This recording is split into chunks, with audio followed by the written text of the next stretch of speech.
MUDA site ಹಂಚಿಕೆಗೆ ಸಂಬಂಧಿಸಿದಂತೆ ರಾಜ್ಯಪಾಲರು ಪ್ರಾಸಿಕ್ಯೂಷನ್ಗೆ ಅನುಮತಿ ಕೊಟ್ಟ ಬೆನ್ನಲ್ಲೇ ಎಚ್ಚೆತ್ತ ಸಿಎಂ ಕಾನೂನಾತ್ಮಕವಾಗಿ ಹೋರಾಟಕ್ಕೆ ಸಜ್ಜಾಗಿದ್ದಾರೆ. ನಾಳೆ ಹೈಕೋರ್ಟ್ ಮೆಟ್ಟಿಲೇರಲು ನಿರ್ಧರಿಸಿದ್ದಾರೆ. ಇನ್ನು ಪ್ರತಿ ಜಿಲ್ಲಾ ಕೇಂದ್ರಗಳಲ್ಲೂ ನಾಳೆ ಪ್ರತಿಭಟನೆಗೆ ಕಾಂಗ್ರೆಸ್ ಸಿದ್ಧತೆ ನಡೆಸಿಕೊಂಡಿದೆ. ಇದೆಲ್ಲವನ್ನ ನೋಡೋಣ ಪ್ರಾಸಿಕ್ಯೂಷನ್ ಪಾಷಾ ನ್ಯೂಸ್ ಎಕ್ಸ್‌ಪ್ರೆಸ್‌ನಲ್ಲಿ. ಸಿಎಂ ಸಿದ್ದರಾಮಯ್ಯ ವಿರುದ್ಧ ಪ್ರಾಸಿಕ್ಯೂಷನ್ಗೆ ಅನುಮತಿ ವಿಚಾರದ ಬೆನ್ನಲ್ಲೇ ಕಾನೂನಾತ್ಮಕ ಹೋರಾಟದ ಬಗ್ಗೆ ಚರ್ಚೆಗಳು ನಡೆದಿದೆ. ರಾಜ್ಯಪಾಲರ ಆದೇಶದ ವಿರುದ್ಧ ಕೋರ್ಟ್ ಮೆಟ್ಟಿಲೇರಲು ಕಾಂಗ್ರೆಸ್ ನಿರ್ಧರಿಸಿದ್ದು, ಕಾನೂನು ಸಮರದ ಕುರಿತು ಹಿರಿಯ ವಕೀಲರೊಂದಿಗೆ ಸಮಾಲೋಚನೆ ನಡೆಸಿದ್ರು. ಸಿಎಂ ಕಾನೂನು ಸಲಹೆಗಾರ ಎಎಸ್ ಪೊನ್ನಣ್ಣ ನೇತೃತ್ವದಲ್ಲಿ ಸಿಎಂ ಚರ್ಚೆ ನಡೆಸಿದ್ರು. ವಕೀಲರ ಚರ್ಚೆಯ ಬಳಿಕ ಹೈಕೋರ್ಟ್ ಮೆಟ್ಟಿಲೇರಲು ಸಿಎಂ ಸಿದ್ದರಾಮಯ್ಯ ಅಂತಿಮ ನಿರ್ಧಾರ ತೆಗೆದುಕೊಂಡಿದ್ದಾರೆ. ಸಿಎಂ ಕಾವೇರಿ ನಿವಾಸದಲ್ಲಿ ನಡೆದ ಸಭೆಯಲ್ಲಿ ಸಮಾಲೋಚನೆ ಮುಕ್ತಾಯವಾಗಿದೆ. ಕೆಲ ಆಪ್ತ ಸಚಿವರು ವಕೀಲರ ಜೊತೆ ಸಮಾಲೋಚನೆ ಜೊತೆ ಸುದೀರ್ಘ ಚರ್ಚೆಯಲ್ಲಿ ಆಪ್ತ ಸಚಿವರು ವಕೀಲರ ಸಲಹೆಯನ್ನ ಪಡೆದರು. ಸಿಎಂ ಕಾನೂನು ಸಲಹೆಗಾರ ಪೊನ್ನಣ್ಣ ನೇತೃತ್ವದಲ್ಲಿ ನಡೆದ ಸಮಾಲೋಚನೆ ಬಳಿಕ ಹೈಕೋರ್ಟ್ ಮೆಟ್ಟಿಲೇರಲು ನಿರ್ಧರಿಸಲಾಗಿದೆ. ಮುಡಾ ಹಗರಣಕ್ಕೆ ಸಂಬಂಧಿಸಿದಂತೆ ರಾಜ್ಯಪಾಲರು ಪ್ರಾಸಿಕ್ಯೂಷನ್ಗೆ ಅನುಮತಿ ನೀಡಿದ್ದರ ವಿರುದ್ಧ ಹೋರಾಟಕ್ಕೆ ಸಿಎಂ ಸಿದ್ದರಾಮಯ್ಯ ಅಣಿಯಾಗ್ತಿದ್ದಾರೆ. ನಾಳೆ ಹೈಕೋರ್ಟ್ನಲ್ಲಿ ಅರ್ಜಿ ಸಲ್ಲಿಸಲು ನಿರ್ಧರಿಸಿದ್ದಾರೆ. ಕಾಂಗ್ರೆಸ್ ನಾಯಕರು ಮತ್ತು ಹಿರಿಯ ವಕೀಲರಾದ ಅಭಿಷೇಕ್ ಮನು ಸಿಂಘ್ವಿ ಮತ್ತು ಕಪಿಲ್ ಸಿಬಲ್ ನಾಳೆ ಬೆಂಗಳೂರಿಗೆ ಆಗಮಿಸಲಿದ್ದಾರೆ. ಹೀಗಾಗಿ ಸಿಎಂ ಪರ ಅಭಿಷೇಕ್ ಮನು ಸಿಂಘ್ವಿ ಸಿಬಲ್ ಅರ್ಜಿ ಸಲ್ಲಿಸಲಿದ್ದಾರೆ.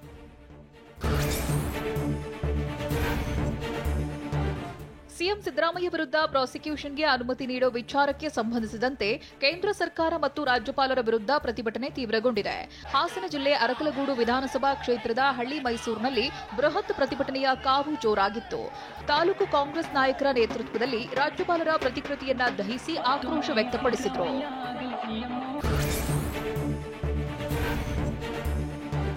ಸಿಎಂ ಸಿದ್ದರಾಮಯ್ಯ ವಿರುದ್ಧ ಪ್ರಾಸಿಕ್ಯೂಷನ್ಗೆ ಅನುಮತಿ ನೀಡಿರುವುದನ್ನು ಖಂಡಿಸಿ ನಾಳೆ ಎಲ್ಲಾ ಜಿಲ್ಲಾ ಕೇಂದ್ರಗಳಲ್ಲೂ ಪ್ರತಿಭಟನೆಗೆ ಕರೆ ಕೊಟ್ಟಿದ್ದೇವೆ ಅಂತ ಡಿಸಿಎಂ ಡಿಕೆ ಶಿವಕುಮಾರ್ ಹೇಳಿದ್ದಾರೆ. ಬೆಂಗಳೂರಿನಲ್ಲಿ ಮಾತನಾಡಿದ ಅವರು, ಪ್ರಾಸಿಕ್ಯೂಷನ್ಗೆ ಅನುಮತಿ ನೀಡುವುದು ಪ್ರಜಾಪ್ರಭುತ್ವದ ಕಗ್ಗೊಲೆ. ಸಿಎಂ ವಿರುದ್ಧ ಇಲ್ಲಸಲ್ಲದ ಆರೋಪ ಮಾಡಲು ಹೊರಟಿದ್ದಾರೆ ಅಂತ ಕಿಡಿಕಾರಿದ್ದಾರೆ. ಇವತ್ತು ಪ್ರಜಾಪ್ರಭುತ್ವದ ಒಂದು ಕಗ್ಗೊಲೆ, ಒಂದು ದೊಡ್ಡ ಸರ್ಕಾರನ ಇಶ್ಯೂ ಇಲ್ಲದೆ ಹೋದ್ನ ಇಶ್ಯೂ ಮಾಡಕ್ಕೆ ಇವತ್ತು ಹೊರಟಿದ್ದಾರೆ. ಅದಕ್ಕೆ ನಾವೆಲ್ಲ ನಮ್ಮ ಮುಖಂಡಗಳಿಗೆಲ್ಲ ನಾವು ಕೊಟ್ಟಿದ್ದೀವಿ. ಎಲ್ಲ ಜಿಲ್ಲಾ ಕೇಂದ್ರಗಳಲ್ಲೂ ಕೂಡ ಅವರು ಪ್ರತಿಭಟನೆಯನ್ನು ಮಾಡಬೇಕು, ಶಾಂತಿಯುತವಾಗಿ ಮಾಡಬೇಕು. ನಾಳೆ ರಾಜ್ಯಾದ್ಯಂತ ಶಾಂತಿಯುತ ಪ್ರತಿಭಟನೆ ಮಾಡಲು ಕಾಂಗ್ರೆಸ್ ಮುಖಂಡರಿಗೆ ಕರೆ ಕೊಟ್ಟಿದ್ದೇವೆ ಅಂತ ಡಿಸಿಎಂ ಡಿಕೆ ಶಿವಕುಮಾರ್ ಹೇಳಿದ್ದಾರೆ. ಬೆಂಗಳೂರಿನಲ್ಲಿ ಮಾತನಾಡಿದ ಅವರು, ಪ್ರತಿಭಟನೆ ವೇಳೆ ಕೆಲ ಕಿಡಿಗೇಡಿಗಳು ಕಲ್ಲೆಸೆಯುವ ಕೆಲಸ ಮಾಡ್ತಾರೆ. ಹಾಗಾಗಿ ಸ್ವಲ್ಪ ಎಚ್ಚರಿಕೆಯಿಂದ ಪ್ರತಿಭಟನೆ ಮಾಡಿ ಅಂತ ಹೇಳಿದ್ದೇನೆ. ಗಾಂಧಿ ತತ್ವ ನಮ್ಮದು, ಈ ದೇಶಕ್ಕೆ ಒಂದು ಸಂದೇಶ ಕೊಡಬೇಕು ಅಂತ ಹೇಳಿದರು. ಕೆಲವು ಕಿಡಿಗೇಡಿಗಳು ಕೆಲವರು ಬಂದು ಮಿಕ್ಸ್ ಮಾಡಿಕೊಂಡು ಕರ್ಗಿಲ್ ಹೊಡೆಯೋದು, ಲಾಂಡ್ ಆರ್ಡರ್ ಪ್ರೊವೋಕೇಟ್ ಮಾಡೋದವೆಲ್ಲ ಮಾಡ್ತಾರೆ. ಅದಕ್ಕೆಲ್ಲ ಬಹಳ ಎಚ್ಚರಿಕೆಯಿಂದ ಇರಬೇಕು ಅಂತ ಹೇಳಿದ್ದೀವಿ. ಸೊ ನಮ್ಮದು ಯಾವಾಗಲೂ ಕೂಡ ಗಾಂಧಿ ತತ್ವ ನಮ್ಮದು, ಶಾಂತಿಯಿಂದ ನಮ್ಮ ಪ್ರತಿಭಟನೆಯನ್ನು ವ್ಯಕ್ತಪಡಿಸಿ ಈ ದೇಶಕ್ಕೆ ಒಂದು ದೊಡ್ಡ ಸಂದೇಶವನ್ನು ಕಳಿಸಬೇಕು ಅಂತೇಳಿ. ಸಿಎಂ ಸಿದ್ದರಾಮಯ್ಯ ವಿರುದ್ಧ ಪ್ರಾಸಿಕ್ಯೂಷನ್ಗೆ ಅನುಮತಿ ನೀಡಿದ್ದಕ್ಕೆ ಎಲ್ಲೆಡೆ ಆಕ್ರೋಶ ವ್ಯಕ್ತವಾಗಿದೆ. ಕಾಂಗ್ರೆಸ್ ಕಾರ್ಯಕರ್ತರು, ವಿವಿಧ ಸಂಘಟನೆಗಳು ಪ್ರತಿಭಟನೆಗೆ ಸಜ್ಜಾಗಿದ್ದಾರೆ. ಸಿದ್ದರಾಮಯ್ಯ ಅಭಿಮಾನಿ ಸಂಘಗಳಿಂದಲೂ ಪ್ರತಿಭಟನೆಗೆ ಸಿದ್ಧತೆ ನಡೆದಿದೆ. ನಿನ್ನೆ ರಾಜಭವನ ಮುಂದೆ ಪ್ರತಿಭಟನೆ ಮಾಡಿದ್ದ ಕಾಂಗ್ರೆಸ್ ಕಾರ್ಯಕರ್ತರು ನಾಳೆ ರಾಜ್ಯದಾದ್ಯಂತ ಪ್ರತಿಭಟನೆ ಮಾಡಲು ನಿರ್ಧರಿಸಿದ್ದಾರೆ. ಕಾಂಗ್ರೆಸ್ ಕಾರ್ಯಕರ್ತರು, ವಿವಿಧ ಸಂಘಟನೆಗಳು ಹಾಗೂ ಸಿದ್ದರಾಮಯ್ಯ ಅಭಿಮಾನಿಗಳ ಸಂಘಗಳಿಂದ ಪ್ರತಿಭಟನೆ ನಡೆಯಲಿದೆ. ಮುಡಾ ಪ್ರಕರಣ ರಾಜಕೀಯ ತಿರುವು ಪಡೆದುಕೊಂಡಿದೆ ಅಂತ ಗೃಹ ಸಚಿವ ಡಾಕ್ಟರ್ ಜಿ ಪರಮೇಶ್ವರ್ ಹೇಳಿದ್ದಾರೆ. ಬೆಂಗಳೂರಿನಲ್ಲಿ ಮಾತನಾಡಿದ ಅವರು, ಬಿಜೆಪಿಯವರು ರಾಜಭವನವನ್ನ ಒಂದು ರೀತಿಯಲ್ಲಿ ದುರುಪಯೋಗ ಮಾಡಿಕೊಳ್ಳುತ್ತಿದ್ದಾರೆ. ಕಾನೂನು ಹೋರಾಟ, ರಾಜಕೀಯ ಹೋರಾಟ ಎರಡನ್ನೂ ಮಾಡಬೇಕಿದೆ. ನಾಯಕರು, ಕಾರ್ಯಕರ್ತರು ಹೋರಾಟಕ್ಕೆ ಇಳಿಬೇಕಾದ ಅನಿವಾರ್ಯತೆ ಇದೆ ಅಂತ ಹೇಳಿದ್ರು. ಕಾಂಗ್ರೆಸ್ ಕಾರ್ಯಕರ್ತರು ಶಾಂತಿಯುತವಾಗಿ ಹೋರಾಟ ಮಾಡಬೇಕಿದೆ ಅಂದ್ರು. ಗವರ್ನರ್ ಆಫೀಸ್ಗಳನ್ನ ಮಿಸ್ಯೂಸ್ ಮಾಡಿಕೊಂಡು ಅಸ್ಥಿರ ಮಾಡೋದಕ್ಕೆ ಅಲ್ಲಿ ಕೂಡ ಪ್ರಯತ್ನ ಮಾಡಿದ್ದಾರೆ. ಈಗ ನಮಗೂ ಅದೇ ಮಾಡಿದ್ದಾರೆ. ಆದ್ರಿಂದ ಕಾಮನ್ ಫ್ಯಾಕ್ಟರ್ ಇದೆಯಲ್ಲ ನಮಗೆಲ್ಲ, ಅದನ್ನ ಹೈಕಮಾಂಡ್ನವರು ಏನ್ ತೀರ್ಮಾನ ತಗೊಳ್ತಾರೋ ನೋಡ್ಬೇಕು. ರಾಜ್ಯ ಸರ್ಕಾರವನ್ನ ಅಸ್ಥಿರಗೊಳಿಸುವುದೇ ರಾಜ್ಯಪಾಲರ ಉದ್ದೇಶವಾಗಿದೆ ಅಂತ ಸಚಿವ ಪ್ರಿಯಾಂಕ್ ಖರ್ಗೆ ವಾಗ್ದಾಳಿ ನಡೆಸಿದ್ದಾರೆ. ಬೆಂಗಳೂರಿನಲ್ಲಿ ಮಾತನಾಡಿದ ಅವರು, ಸಂವಿಧಾನ ಎತ್ತಿ ಹಿಡಿಬೇಕಾದವರಿಂದಲೇ ಸಂವಿಧಾನದ ಕಗ್ಗೊಲೆಯಾಗಿದೆ. ರಾಜ್ಯಪಾಲ ಟಿಸಿ ಗೆಹ್ಲೋಟ್ ರಾಜಕೀಯ ಕೈಗೊಂಬೆಯಾಗಿದ್ದಾರೆ ಅಂತ ಕಿಡಿಕಾರಿದರು. ರಾಜ್ಯಪಾಲರು ಸಂವಿಧಾನ ಎತ್ತಿಡಿಯುವಂತ ಕೆಲಸ ಮಾಡಬೇಕು. ಅವರಿಂದಾನೇ ಸಂವಿಧಾನದ ಕೊಗ್ಗಲೆ ಆಗ್ತಾ ಇದೆ. ಸಂವಿಧಾನವನ್ನು ಮೀರಿ ಇವತ್ತು ರಾಜಕೀಯ ಕೈಗೊಂಬೆ ಆಗಿದ್ದಾರೆ ಅಂತ ನಾ ಹೇಳಿಕ್ ಬಯಸ್ತಾ ಇದ್ದೀನಿ.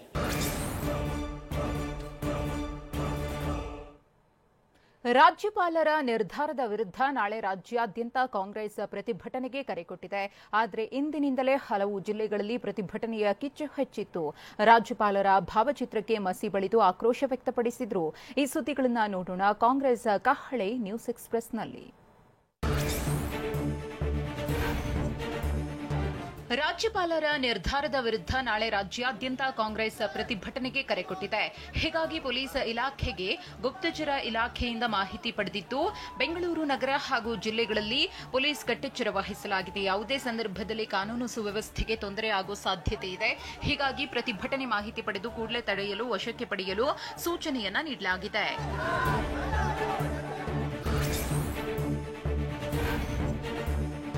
ಸಿಎಂ ಸಿದ್ದರಾಮಯ್ಯ ವಿರುದ್ಧ ಪ್ರಾಸಿಕ್ಯೂಷನ್ಗೆ ಅನುಮತಿ ನೀಡ್ತಾ ಇದ್ದಂತೆಯೇ ಕಾಂಗ್ರೆಸ್ ಕೆರಳಿ ಕೆಂಡವಾಗಿದೆ. ಚಿಕ್ಕಮಗಳೂರು ಜಿಲ್ಲೆ ತರೀಕೆರೆಯಲ್ಲಿ ಟೈರ್ಗೆ ಬೆಂಕಿ ಹಚ್ಚಿ ಆಕ್ರೋಶ ವ್ಯಕ್ತಪಡಿಸಿದ್ದಾರೆ. ಸಿದ್ದರಾಮಯ್ಯ ಪರ ಘೋಷಣೆ ಕೂಗಿ ರಾಜ್ಯಪಾಲರ ವಿರುದ್ಧ ಆಕ್ರೋಶ ವ್ಯಕ್ತಪಡಿಸಿದ್ರು.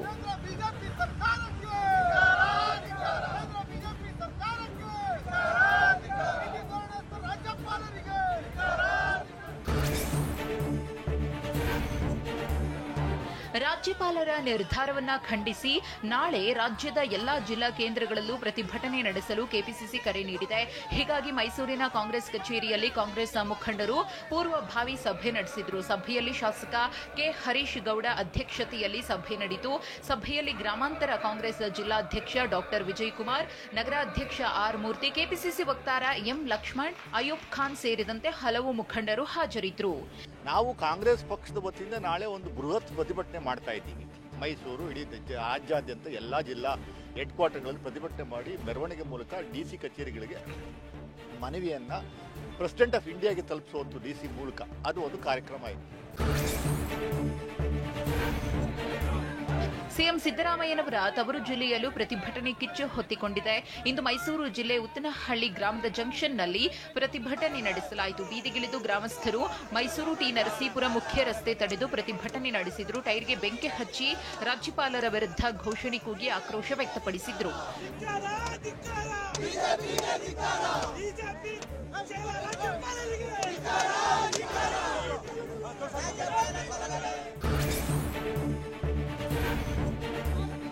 ಮೈಸೂರು ಜಿಲ್ಲೆಯ ಹಲವೆಡೆ ಪ್ರತಿಭಟನೆ ಮುಂದುವರೆದಿದ್ದು, ನಂಜನಗೂಡು ತಾಲೂಕಿನ ತಗಡೂರು ಗ್ರಾಮದಲ್ಲಿ ಪ್ರತಿಭಟನೆ ನಡೆಯಿತು. ಕಾಂಗ್ರೆಸ್ ಕಾರ್ಯಕರ್ತರು ಮತ್ತು ಸಿದ್ದರಾಮಯ್ಯ ಅಭಿಮಾನಿಗಳಿಂದ ಪ್ರತಿಭಟನೆ ನಡೆಯಿತು. ರಾಜ್ಯಪಾಲರ ಭಾವಚಿತ್ರಕ್ಕೆ ಮಸಿ ಬಳಿದು ಟೈರ್ಗೆ ಬೆಂಕಿ ಹಚ್ಚಿ ಕಿಡಿಕಾರಿದ್ರು.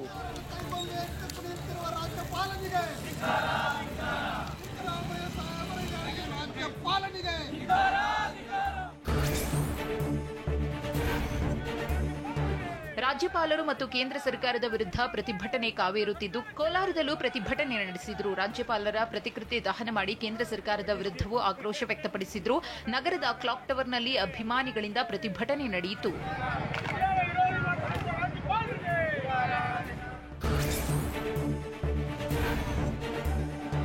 ಸಿಎಂ ಸಿದ್ದರಾಮಯ್ಯ ವಿರುದ್ಧ ಪ್ರಾಸಿಕ್ಯೂಷನ್ಗೆ ಅನುಮತಿ ಹಿನ್ನೆಲೆಯಲ್ಲಿ ಮೈಸೂರು ಜಿಲ್ಲೆಯಲ್ಲೂ ಆಕ್ರೋಶದ ಜ್ವಾಲೆ ಹಬ್ಬಿದೆ.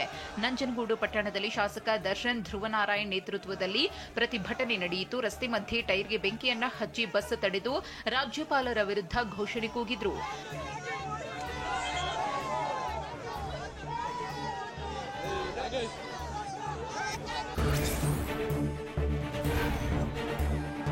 ನಾಳೆ ಮೈಸೂರು ನಗರ ಹಾಗೂ ಟಿ ನರಸೀಪುರ ಪಟ್ಟಣ ಬಂದ್ಗೆ ಕಾಂಗ್ರೆಸ್ ಪಕ್ಷದಿಂದ ಕರೆ ಕೊಟ್ಟಿಲ್ಲ ಅಂತ ಕೆಪಿಸಿಸಿ ವಕ್ತಾರ ಎಂ ಲಕ್ಷ್ಮಣ್ ಸ್ಪಷ್ಟನೆ ನೀಡಿದ್ದಾರೆ.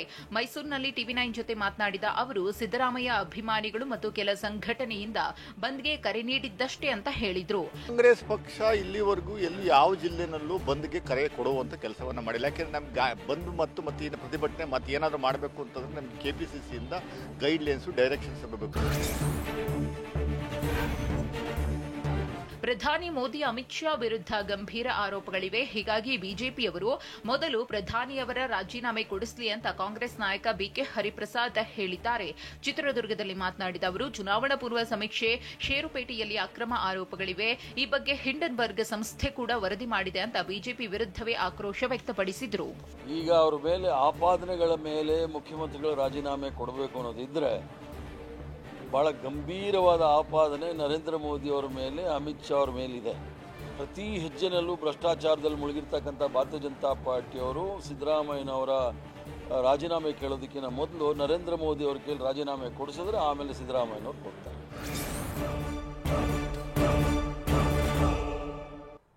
ಕೇಂದ್ರ ಸರ್ಕಾರ ರಾಜ್ಯಪಾಲರ ಮೂಲಕ ರಾಜ್ಯದ ಜನರ ಸ್ವಾಭಿಮಾನವನ್ನ ಕೆಣಕಿದೆ ಅಂತ ಸಿಎಂ ಇಬ್ರಾಹಿಂ ವಾಗ್ದಾಳಿ ನಡೆಸಿದ್ದಾರೆ. ಸಿಡಿ ಶಿವು ನನ್ನ ಮೇಲೆ 4 ಕೇಸ್ ಹಾಕಿಸಿದ್ರು ಅಂತ ಕೇಂದ್ರ ಸಚಿವ ಎಚ್.ಡಿ. ಕುಮಾರಸ್ವಾಮಿ ಕಿಡಿಕಾರಿದ್ದಾರೆ. ಇದೆಲ್ಲವನ್ನ ನೋಡೋಣ talk fight news ಎಕ್ಸ್‌ಪ್ರೆಸ್ನಲ್ಲಿ.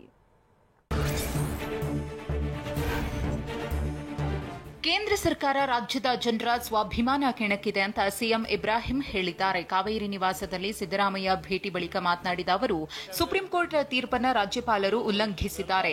Kumaraswamy, Yediyurappa ವಿರುದ್ಧವೂ ಪ್ರಕರಣಗಳಿವೆ. ಅವರ ವಿರುದ್ಧ ಪ್ರಾಸಿಕ್ಯೂಷನ್ಗೆ ಯಾಕೆ ಅನುಮತಿ ಕೊಟ್ಟಿಲ್ಲ? ಸಾಮಾನ್ಯ ಮನುಷ್ಯನ ಮೇಲೆ ಪ್ರಾಸಿಕ್ಯೂಷನ್ಗೆ ಅನುಮತಿ ಕೊಟ್ಟಿದ್ದಾರೆ. ರಾಜ್ಯಪಾಲರ ನಿರ್ಧಾರದ ವಿರುದ್ಧ ನಾನು ಪ್ರತಿಭಟನೆ ಮಾಡ್ತೇನೆ ಅಂತ ತಿಳಿಸಿದ್ರು.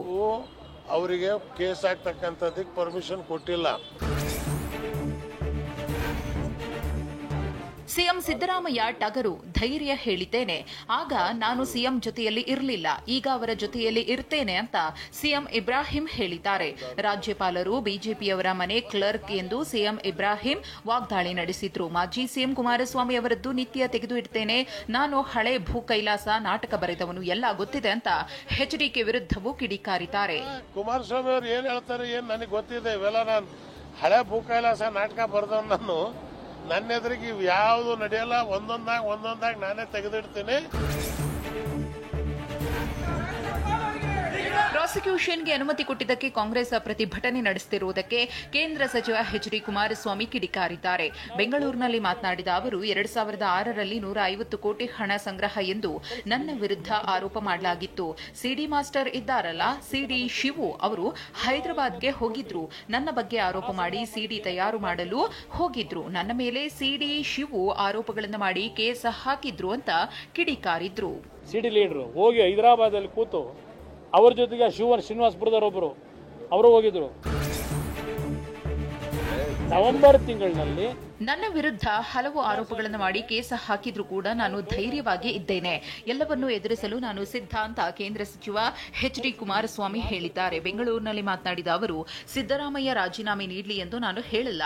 ಕಾನೂನು ಪ್ರಕಾರ ಏನ್ ನಡಿಬೇಕು ಹಾಗೆ ನಡೆಯಲಿದೆ. ಕಾಂಗ್ರೆಸ್ನವರಂತೆ ಕೀಳುಮಟ್ಟದ ರಾಜಕಾರಣ ಮಾಡಲ್ಲ ಅಂದ್ರು. ಕಾನೂನು ಅಂತಕ್ಕಂಥದ್ದಿದೆ. ಈ ದೇಶದ ಕಾನೂನಿನ ವ್ಯವಸ್ಥೆ ಒಳಗೆ ಯಾವ ಹಂತದಲ್ಲಿ ಏನ್ ತೀರ್ಮಾನಗಳಾಗಬೇಕು ಅಲ್ಲಿ ತೀರ್ಮಾನಗಳಾಗುತ್ತೆ. ರಾಜಕಾರಣ ಏನ್ ಬೇಕಾದಿಲ್ಲ. ಸಿಎಂ ಸಿದ್ದರಾಮಯ್ಯ ಬೆಂಕಿ ಇದ್ದ ಹಾಗೆ, ನೀವು ಅವರ ತಂಟೆಗೆ ಬರಬೇಡಿ ಅಂತ ಶಾಸಕ ಎನ್ಎಚ್ ಕೋನಾರೆಡ್ಡಿ ಹೇಳಿದ್ದಾರೆ. ಹುಬ್ಬಳ್ಳಿಯಲ್ಲಿ ಮಾತನಾಡಿದ ಅವರು, ಸಿದ್ದರಾಮಯ್ಯ ತಂಟೆಗೆ ಬಂದ್ರೆ ಹೆಸರಿಲ್ಲದೆ ಹೋಗ್ತೀರಿ ಅಂತ ಹೇಳಿದ್ರು. ಯಾವುದೇ ಕಾರಣಕ್ಕೂ ಸಿದ್ದರಾಮಯ್ಯ ರಾಜೀನಾಮೆ ಕೊಡಲ್ಲ. ರಾಜ್ಯಪಾಲರ ಮೇಲೆ ಒತ್ತಡ ಹಾಕಿ ಅವರ ಹೆಸರು ಕೆಡಿಸಲು ಹೊರಟಿದ್ದಾರೆ ಅಂತ ಕಿಡಿಕಾರಿದ್ರು. ಬಹಳ ಪರಿಸ್ಥಿತಿ ಗಂಭೀರ ಆದೈತಿ. ನಿಮ್ ಬಿಜೆಪಿಯವರಿಗೆ ಹೆಸರು ಹೇಳಕ್ಕಿಲ್ಲಂಗ ಹೋಗ್ತೀರಿ ನೀವು. ಉಸಾಬರಿಗೆ ಬಂದ್ರೆ ಅಂದ್ರೆ ರಾಜ್ಯಪಾಲರ ವಿರುದ್ಧವೇ ಕಾಂಗ್ರೆಸ್ ಪಕ್ಷ ಪ್ರತಿಭಟನೆ ಮಾಡುತ್ತಿರುವುದು ಸರಿಯಲ್ಲ ಅಂತ ವಿಧಾನ ಪರಿಷತ್ ವಿಪಕ್ಷ ನಾಯಕ ಛಲವಾದಿ ನಾರಾಯಣಸ್ವಾಮಿ ತಿಳಿಸಿದ್ದಾರೆ. ಚಿತ್ರದುರ್ಗದಲ್ಲಿ ಮಾತನಾಡಿದ ಅವರು, ಈ ಹಿಂದೆ ಬಿಎಸ್ವೈ ವಿಚಾರದಲ್ಲಿ ಕಾಂಗ್ರೆಸ್ ಸ್ವಾಗತ ಮಾಡಿತ್ತು. ಈಗ ರಾಜ್ಯಪಾಲರ ನಿರ್ಧಾರ ವಿರೋಧಿಸುವ ಬದಲು ಸ್ವಾಗತಿಸಬೇಕಿತ್ತು. ಪ್ರತಿಭಟಿಸಿದರೆ ಭ್ರಷ್ಟಾಚಾರಕ್ಕೆ ಅವಕಾಶ ನೀಡಿದಂತಾಗುತ್ತೆ. ಸಿಎಂ ಸಿದ್ದರಾಮಯ್ಯ ಭ್ರಷ್ಟಾಚಾರ ಈಗ ಬಯಲಾಗಿದೆ ಅಂತ ಹೇಳಿದ್ದಾರೆ. ಇವತ್ತಾದರೂ ರಾಜೀನಾಮೆಯನ್ನು ಕೊಟ್ಟು ಈ ಬೀದಿ ಹೋರಾಟವನ್ನು ಬಿಟ್ಟು, ಜನರಿಗೆ ತೊಂದರೆ ಕೊಡೋದನ್ನು ಬಿಟ್ಟು ನ್ಯಾಯಾಲಯದಲ್ಲಿ ನಿಮ್ಮ ಹೋರಾಟವನ್ನು ಮಾಡಿ. ಸಿಎಂ ಸಿದ್ದರಾಮಯ್ಯ ನಾನು ಕ್ಲೀನ್ ಅಂತಾರೆ. ಆದರೆ ಕಳೆದ ಬಾರಿ ಸಿಎಂ ಆಗಿದ್ದಾಗ ರೀಡು, ಹ್ಯೂಬ್ಲೌಟ್ ವಾಚ್ ಎಲ್ಲ ಸೇರಿಸಿ ಅವರ ಮೇಲೆ 65 ಕೇಸ್ ಬಿದ್ದಿತ್ತು. ಅವುಗಳನ್ನೆಲ್ಲ ಎಸಿಬಿಗೆ ಕೊಟ್ಟು ಕ್ಲೀನ್ ಮಾಡಿಕೊಂಡ್ರು ಅಂತ ವಿಪಕ್ಷ ನಾಯಕ ಆರ್ ಅಶೋಕ್ ಹೇಳಿದ್ದಾರೆ. ಬೆಂಗಳೂರಿನಲ್ಲಿ ಮಾತನಾಡಿದ ಅವರು ಕ್ಲೀನ್ ಆಗಿದ್ರೆ, ಯಾವುದೇ ಅಲಿಗೇಷನ್ ಇಲ್ಲದೆ ಹೊರಗೆ ಬಂದಿದ್ರೆ ಕ್ಲೀನ್ ಅಂತ ಹೇಳಬಹುದಿತ್ತು. ಸದನದಲ್ಲಿ ಚರ್ಚೆಗೆ ಕೊಡದೆ ಪಲಾಯನ ಮಾಡಿದಾಗಲೇ ಜನರಿಗೆ ಅನುಮಾನ ಬಂದಿತ್ತು ಅಂತ ಕಿಡಿಕಾರಿದ್ದಾರೆ. 3 ಡಿಮ್ಯಾಂಡ್ ನಮ್ದು. ಒಂದು, ರಾಜೀನಾಮೆ ಕೊಡಬೇಕು. ಒಂದು, ಎರಡನೇದು ಸಿಬಿಐ ತನಿಖೆ ಆಗಬೇಕು. ಮತ್ತು ಎಲ್ಲಾ ಸೈಟ್ಗಳು ಸರೆಂಡರ್ ಆಗಬೇಕು. ಏನಾದರೂ ಮಾಡಿ ಸಿಎಂ ಸಿದ್ದರಾಮಯ್ಯನವರನ್ನ ಕೆಳಗಿಳಿಸಬೇಕು ಅಂತ ಬಿಜೆಪಿಯಿಂದ ಪ್ರಯತ್ನ ನಡೆಯುತ್ತಿದೆ ಅಂತ ಶಾಸಕ ಶಿವಲಿಂಗೇಗೌಡ ಹೇಳಿದ್ದಾರೆ. ಹಾಸನದಲ್ಲಿ ಮಾತನಾಡಿದ ಅವರು, ಯಾವುದೇ ಕಾರಣಕ್ಕೂ ಸಿಎಂ ರಾಜೀನಾಮೆ ಕೊಡುವುದಿಲ್ಲ, ದೂರಿನ ಪ್ರತಿ ಓದದೆ ಇವರು ನೋಟಿಸ್ ಹೇಗೆ ಕೊಟ್ಟರು ಅಂತ ವಾಗ್ದಾಳಿ ನಡೆಸಿದ್ರು. ಸಿದ್ದರಾಮಯ್ಯನವರಿಗೆ ಇವರು ರಾಜ್ಯಪಾಲರು ಏನು ಪ್ರಾಸಿಕ್ಯೂಷನ್ಗೆ ಆದೇಶ ಮಾಡಿದರೆ ಇದೊಂಥರ ಪ್ರಜಾಪ್ರಭುತ್ವದ ಕಗ್ಗೊಲೆ. ರಾಜ್ಯಪಾಲರು ಪ್ರಾಸಿಕ್ಯೂಷನ್ಗೆ ಅನುಮತಿ ನೀಡಿದ್ದಾರೆ, ಅದಕ್ಕೆ ಸಿದ್ದರಾಮಯ್ಯ ಯಾಕೆ ರಾಜೀನಾಮೆ ಕೊಡಬೇಕು? ಸಿದ್ದರಾಮಯ್ಯ ಯಾವುದೇ ತಪ್ಪು ಮಾಡಿಲ್ಲ ಅಂತ ಸಚಿವ ಎಸ್ ಮಲ್ಲಿಕಾರ್ಜುನ ಹೇಳಿದ್ದಾರೆ. ಶಿವಮೊಗ್ಗದಲ್ಲಿ ಮಾತನಾಡಿದ ಅವರು, ಇದರಲ್ಲಿ ವಿರೋಧ ಪಕ್ಷ ಮತ್ತು ರಾಜ್ಯಪಾಲರ ಷಡ್ಯಂತ್ರವಿದೆ. ಸಿದ್ದರಾಮಯ್ಯ ಅವರಿಗೆ ಎಲ್ಲ ಸಚಿವರ ಮತ್ತು ಜನರ ಬೆಂಬಲ ಇದೆ ಅಂತ ಹೇಳಿದ್ರು. ವಿರೋಧ ಪಕ್ಷದ ಒಂದು ಷಡ್ಯಂತರ, ಆ ನಿಟ್ಟಿನಲ್ಲಿ ಏನು ನಮ್ಮ ಮುಖ್ಯಮಂತ್ರಿಗೆ ನಾವು ಬೆಂಬಲ ಕೊಟ್ಟಿದ್ದೇವೆ. ಅವರು ಯಾವುದೇ ರೀತಿಯಿಂದನೂ ಇದು ಬೇಕಾಗಿಲ್ಲ. ಬೆಂಗಳೂರಿನ 5 ಜಿಕಾ ವೈರಸ್ ಪತ್ತೆಯಾಗಿದೆ. ಇದೆಲ್ಲವನ್ನ ನೋಡೋಣ ಕರ್ನಾಟಕ ನ್ಯೂಸ್ ಎಕ್ಸ್‌ಪ್ರೆಸ್‌ನಲ್ಲಿ.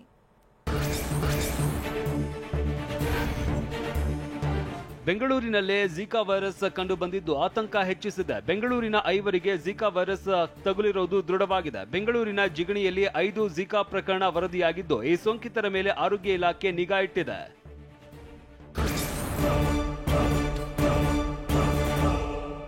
ವೈದ್ಯ ಹತ್ಯೆ ಖಂಡಿಸಿ ಪ್ರತಿಭಟನೆ ಮುಂದುವರೆದಿದ್ದು, ಕೋಲ್ಕತಾದ ಆರ್ಜಿಕರ್ ವೈದ್ಯಕೀಯ ಕಾಲೇಜು ಸುತ್ತಮುತ್ತ 7 ದಿನ ನಿಷೇಧಾಜ್ಞೆಯನ್ನ ಜಾರಿಗೊಳಿಸಲಾಗಿದೆ. ಮಂಕಿ ಪಾಕ್ಸ್ ಲಸಿಕೆ ಉತ್ಪಾದನೆ ಹೆಚ್ಚಿಸಲು WHO ಸೂಚನೆಯನ್ನ ಕೊಟ್ಟಿದೆ. ಇದೆಲ್ಲವನ್ನ ನೋಡೋಣ ದೇಶ ವಿದೇಶ ನ್ಯೂಸ್ ಎಕ್ಸ್‌ಪ್ರೆಸ್‌ನಲ್ಲಿ.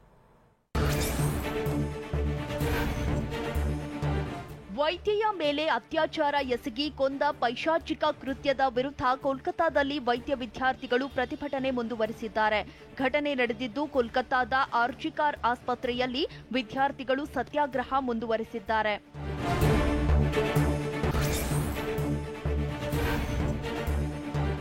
ಕೋಲ್ಕತಾದ ಆರ್ಜಿಕರ್ ಮೆಡಿಕಲ್ ಕಾಲೇಜ್ನಲ್ಲಿ ನಡೆದಿದ್ದ ವೈದ್ಯೆಯ ಮೇಲಿನ ಅತ್ಯಾಚಾರದ ಬಗ್ಗೆ ಮಾಜಿ ಕ್ರಿಕೆಟಿಗ ಆಮ್ ಆದ್ಮಿ ಪಕ್ಷದ ಸಂಸದ ಹರ್ಭಜನ್ ಸಿಂಗ್ ಪ್ರತಿಕ್ರಿಯಿಸಿದ್ದಾರೆ. ಈ ಸಂದರ್ಭದಲ್ಲಿ ನಾವೆಲ್ಲರೂ ಒಟ್ಟಾಗಿ ನಿಲ್ಲಬೇಕಾಗಿದೆ, ಆದಷ್ಟು ಶೀಘ್ರವಾಗಿ ಸಂತ್ರಸ್ತೆಗೆ ನ್ಯಾಯ ಸಿಗಬೇಕಿದೆ ಎಂದಿದ್ದಾರೆ.